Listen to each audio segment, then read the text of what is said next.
Today on Anxiety at Work, we discuss how the pandemic put unique stresses on women that don't seem to be going away.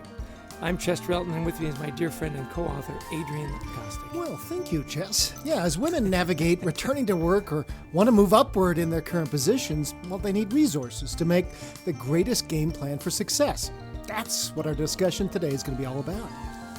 And our guest today is our new friend, Shauna Hawking. Shauna is a leadership consultant, philanthropic advisor, and author of the new book, One Bold Move a Day. And Shauna's book is available in bookstores today.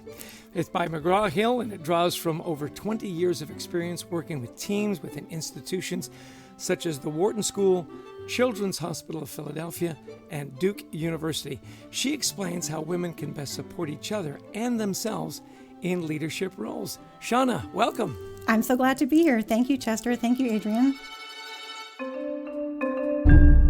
Well, we're delighted to have you on. So give us, first off, the main message for readers in One Bold Move a Day.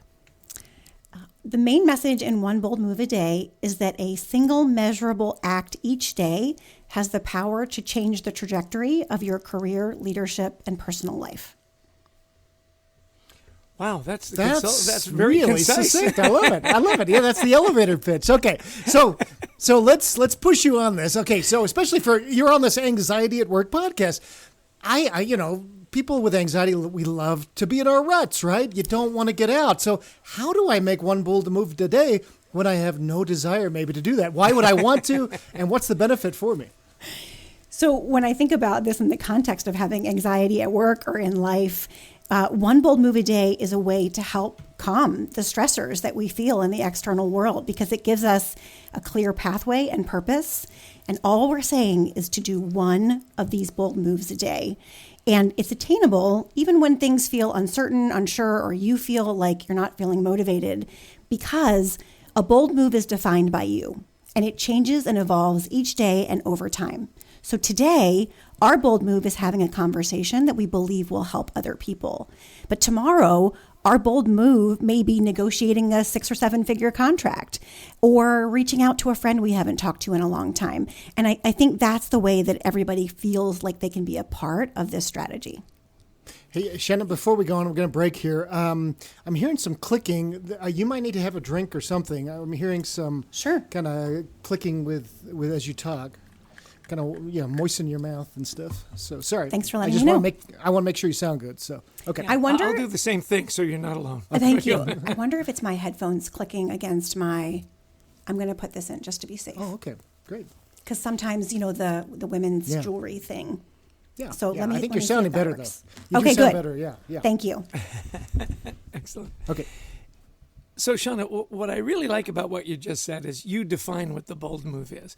And I'm a big fan of lists and accountability. And so if it's just the one thing, and I do that one thing, at the end of the day, I can say, hey, I had a good day. I did that one thing. Did I get that right? That's exactly right. And what I love about that, Chester, is that you celebrated it at the end of the day, which is another fundamental part of this approach. Oh, that's great. So we love this approach, but what if you don't feel like you're supported in the workplace? There are bosses that are completely oblivious to the struggles we're having, right? How important is it for a leader to communicate when they see somebody struggling without making them feel like they're failing? Does that make sense? Absolutely. Absolutely. There's a whole section in the book about how this can be applied for leaders. And one of the things that I would say as a leader myself is we often are making very quick judgments based on what we saw in the hallway or now on a screen.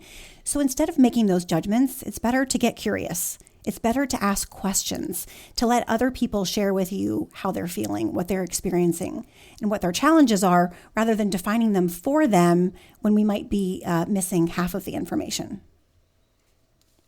I like that. Now, as a couple of, very manly men, doing this podcast, you could probably tell. For all of us men listening, supporting women through unintentionally or designed biases is something that you've spoken about. I think this is really fascinating.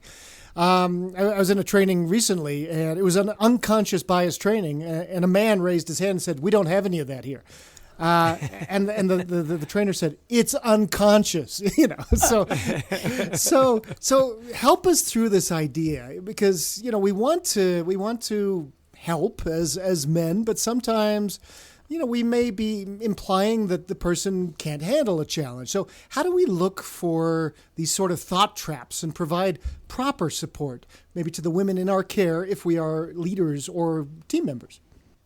I love that you're asking this. I do believe that this approach is equally applicable for women and men, and that women have had different barriers in the workplace. And it's important for us to recognize those, whether they're unconscious or conscious. It is truth. So there's a difference between helping a team member do their work and helping a team member learn how to do their work. And in helping the team member to learn different strategies, different approaches, we're not telling them that they have to do it a certain way. We're saying we're open to different pathways in order to do this. And we're giving credit that they may think differently than we do about this work. And this is true for men, women alike in the office, that we have to figure out what the destination and journey is, but we don't have to do it exactly the same way. It comes to experience, doesn't it? You want to be a teacher, you want to be a leader, you want to be that servant teacher.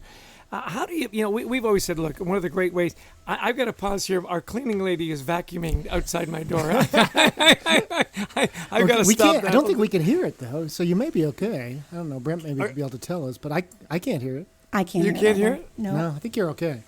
Okay. That's amazing, because she's literally Just mute. After you tell the question, mute yourself, yeah. Okay, great. So, Shauna, that comes down to experience, right? You want to be that teacher. You want to be that servant leader. You want people to grow and develop. We've always loved leaders that were vulnerable and could share their experience, right? Share their successes and share their failures. Talk us through how leaders can be that good advisor when they steer people through a disaster, when they can get their people to say, look, this was more of a learning experience rather than a total failure. That, you're vulnerable and yet you're getting the work done without crushing people along the way, right? Yes, I value that very much too. And I struggled with this vulnerability when I started as a leader. And particularly as a woman, I was expected to do it all right the first time, to have all the answers. There was less grace when I was going to be able to make a mistake. And so I didn't know that what I was doing was putting up a barrier around me as a leader. And that in my effort to really protect and serve people, I was removing myself from sitting next to them at that table. And so what I think is important that you said here is that when we are vulnerable, when we say, I don't have this all figured out, what do you think we should do? What's missing from this plan? We're inviting people to sit at the table with us, and we're making ourselves more relatable and also more enjoyable to work with as people. Yeah, I love that idea that we're going into the dark together versus, and I think that's a wonderful image here versus, and I love this idea, that I don't have it all figured out. So how do you bring that out in people? How do you, maybe a little resistant? Again, we're talking people who may be a little anxious. How do you bring out those ideas when, they may be afraid, if I say something stupid, I'm going to be fired, I'm going to be, ostracized, etc. Right. So I think the first step is to say as a leader, I don't have all the answers and I'm inviting you to do this. And one of the strategies I talk about in the book is asking the team what's missing. If I've just presented a new initiative or a new plan that we're going to work on together and I rolled it out and then I say to you, what's missing from this? I've already indicated to you that this is not done, that we're co-creating this, and this is your chance to weigh in. And it's creating psychological safety that someone is able to participate, and it's giving them the opening that they might be otherwise too anxious to bring up on their own. That's great. Okay, so how can people learn more about your work, Shauna? Well, I'd love to connect via my website, shaunahawking.com, and I'm also active on LinkedIn and Instagram, shaunahawking.com, Shauna A. Hawking there too. And you just talked about that idea of the catalyst. So something that's a huge catalyst to allow women and all underrepresented groups to succeed is when leaders create this environment that encourages people to support one another. We call it creating a community, right? So how can leaders create this sort of environment? because many times we kind of pit people against each other in the teams, right? We have a sales contest and it's, me against Chester. Well, we're supposed to be working together against the world on the outside. So how do we create more of a community feel in these competitive cultures that we have? I think the first step is to celebrate wins as part of your everyday work culture. And not just wins where you close the deal, sign the contract. Wins can be about the progress that you made toward a project, or that you started a conversation that could be important for the company later on, and celebrate them in ways that resonate for the people that you are honoring. And then it's important to recognize and reward collaboration. I firmly believe that it's my job to be competitive with myself and who I was yesterday, not my peer. And if I'm reaching and exceeding all of my goals, but I'm cutting other people at the knees on the way, then I'm actually not reaching my goals at all. So as leaders, to say, here's what collaboration looks like, and then to model that, and then I suggest building it into performance goals. Excellent. We love celebration. I mean, we're the gratitude guys. So, you do one bold thing, you celebrate, you celebrate along the way. It speaks to our very core. You've talked about leadership through service, which I think is really, we love the idea of the servant leaders, and obviously has become very popular in a lot of the readings about, high performance leaders and high performance teams. But what are some of the traits of leaders who optimize their teams and their own potential through being that wonderful servant leader? I love talking to the gratitude guys. We share this value together. I think gratitude at work is one of the fundamental ways that we can bring out people's potential. Not just to say thank you, but to say, here's what you did well, and here's how it's impacting the company. Here's how you're supporting your colleagues, and to do this on a regular basis. Team members need to know their leaders believe in them. It doesn't mean that they're going to figure it all out on the first day, but when you say to someone, I believe in you, then your potential is just about ready to happen, because you know that you have the space to learn, make mistakes, and grow, and that you'll have the continued support of your leader. I want to jump in on that just a little bit, though. I mean, for people listening to the podcast, that sounds so scripted. Shauna, I believe in you. Check the box, move on. Are there other ways to convey that maybe don't seem so scripted? What we run into, particularly as the gratitude guys, we say, look, you need to make a presentation, you need to talk about this stuff.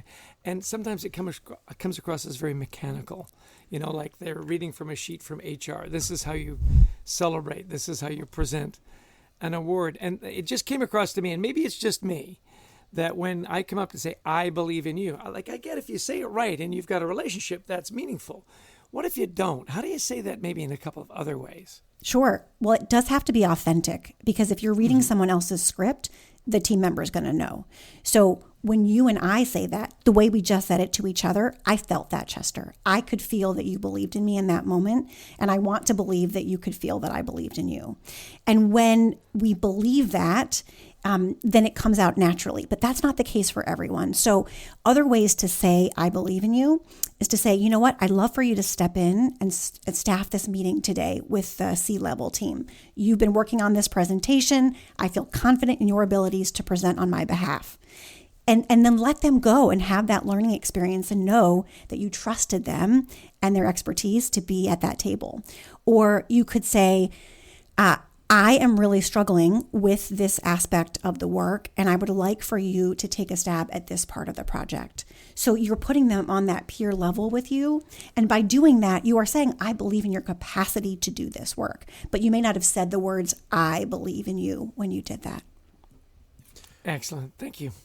How does this fit with our personal lives too? You're writing not only for business people, moms, you're writing for, wives and husbands and partners, et cetera. So how does this impact our personal lives as well as our work lives? Well, I think we will always want people to support us in our personal lives as well as in our professional lives. And I say that nurturing your personal relationships is a bold move. When we're so busy at work and we're feeling so overwhelmed, we often put ourselves last, and then we think, oh gosh, I just don't even have time to reach out to that person or spend time with my friends and family. And at the same time, we know that by and making those investments, we will show up better at work and in the world because we are being our whole selves. So that's why these bold moves don't have to be just at work, and they don't have to be just at home, because we are a whole person and they all relate to each other. So last question, what's your bold move for today?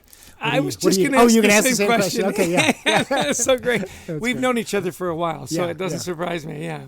And you can't say the podcast, by the way. You can't say my bold move was the podcast. Okay, well, it is one of my bold moves for sure. I'm just so glad to be able to be here and talk about these topics that are important to all of us. But my next bold move is that I have a client meeting later today. We are talking about a really important new project that they're going to bring me on. It's never been done at the org before. And I want them to say yes to working with me because I believe in what we can accomplish together. Good luck. That's a bold move. Yeah, good luck. All right, last question. Oh, sorry, unless you got something else, just I was going to ask last question. Okay, great. You're going to ask about personal habits. Yeah. I'm So eager to hear what Shauna has to say. we really want to pick your brain. Okay, so you're very busy. There's lots of new book, got lots of clients, lots of balls up in the air. Walk us through your daily practices to keep your mental fitness where you want it to be. Well, I love first that you phrase this as a daily practice, because I do believe that we have to work toward this every day, just like any muscle that we're exercising. So on that note, the very first thing that I do every morning is that I exercise, that my physical fitness contributes to my mental fitness, that I am better able to show up the way I want to because I've first invested in myself and reminded myself that I can accomplish something more than I probably thought I could at the start of that day. And I'm a big believer in gratitude. So when I'm thinking about each day, what was I really present for? What can I focus on to be grateful for? And sometimes I write it down in a little black notebook next to my bed. And sometimes I just take time to think about it before I go to bed, or I have the conversation with the family at the dinner table. But those two things are really the crux of how I'm able to contribute to my own mental fitness each day. Oh, that's beautiful. Wonderful discussion, Shauna. Thank you so much for your time. We love to wrap up by saying, look, of all the things we talked about today, if you wanted people listening to walk away with two things, if they are only going to remember two things from the conversation, what would those two things be? Okay, so a bold move is something that challenges you to grow. And the very best time to start making bold moves is right here and right now. You know, she gives such beautifully succinct answers, doesn't she, Adrian? I mean, Exactly. It's like you've written a book, and these things are like in a book. You know what I'm saying? It's just amazing. You're wonderfully succinct. Thank you so much. Well, thanks for being on the show today, Shauna. And good luck with the book. And we're excited to see where this takes you and what will come next. Thank you. Yeah. I am grateful to both of you and excited to be able to have this conversation. So, Adrian, Shauna couldn't have been more delightful and more succinct. I just love the way her answers are so well thought out and so easily delivered. I'm curious, though, what were your big takeaways from this one bold move a day? Yeah, you're right. She could have been on the 6 o'clock news answering a question. You know, that kind of, 4-second little clip. That's great. First off, biases, don't just help people do their work. Tell them how to do their work, right? I thought that was really good. As we if people want to take more bold moves, we tell them, go do this presentation to the senior leadership team. And they're going to go on, what? Help them. I mean, it's going to take a little longer, but you're teaching them how to fish, right? Yeah. I really appreciated that she said, look, you define what the bold move is. You know, what's bold for me may not be bold for someone else. Like for you and I, a bold move would not be speaking to a large audience. We do that all the time. For other people, that's a huge bold move. So define what the bold move is. And then at the end of the day, celebrate that bold move. You know, give yourself a little credit. I really enjoyed that part of her conceptual, message. I also, one of the ideas, she was vulnerable herself, saying, look, when I first became a leader, I put up this barrier. It's the infallible or, never wrong leader. And she says, that's wrong.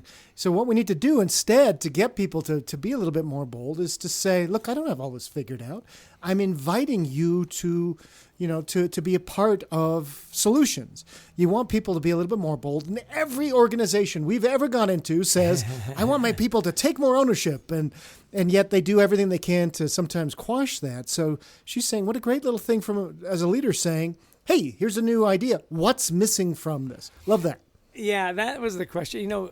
asking the right questions is just so key. We talk about how do you get to know your people? Well, ask them their story. Where did you come from? How did you get here?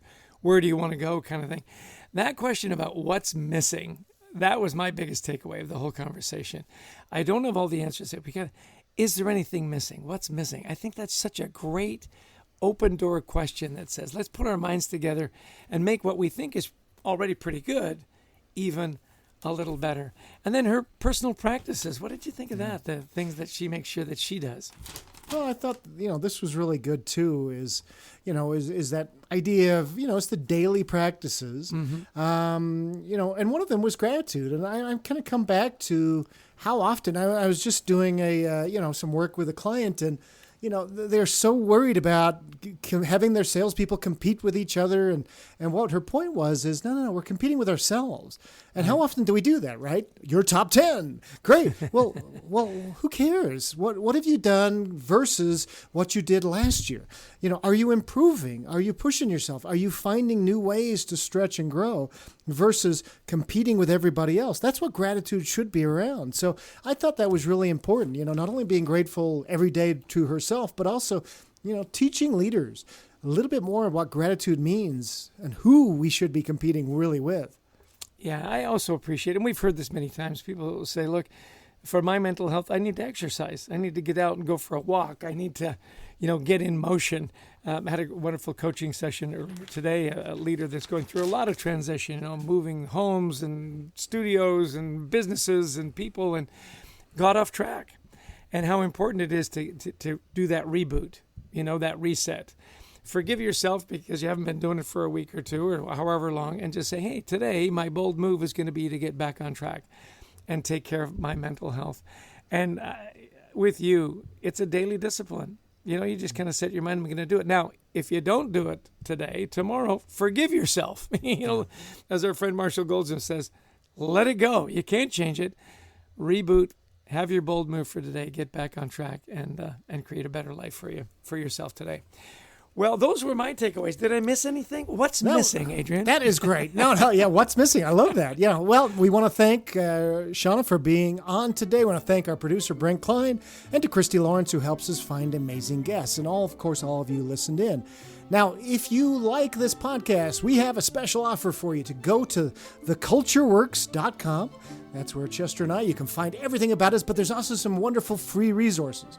You can download a chapter of our books, and so there's some wonderful things there. Download a chapter of Anxiety at Work, and wink, wink, there may be a secret Easter egg in there. So we're not going to tell you anymore. You have to actually read that chapter if you haven't already. So thanks again for joining us today.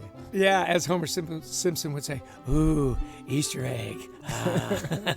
And by the way, we've got a wonderful community online, thecultureworks.ai, where we're creating a safe place to talk about anxiety and stress in the workplace. And without question, we love speaking to audiences all around the world, whether it's in person or virtually. If you're looking for a great topic to be discussed, whether it's wellness, resilience, anxiety at work, please give us a call.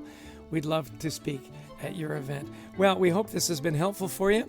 Share it with your friends and family, and we really hope you have a great, healthy, and happy day today.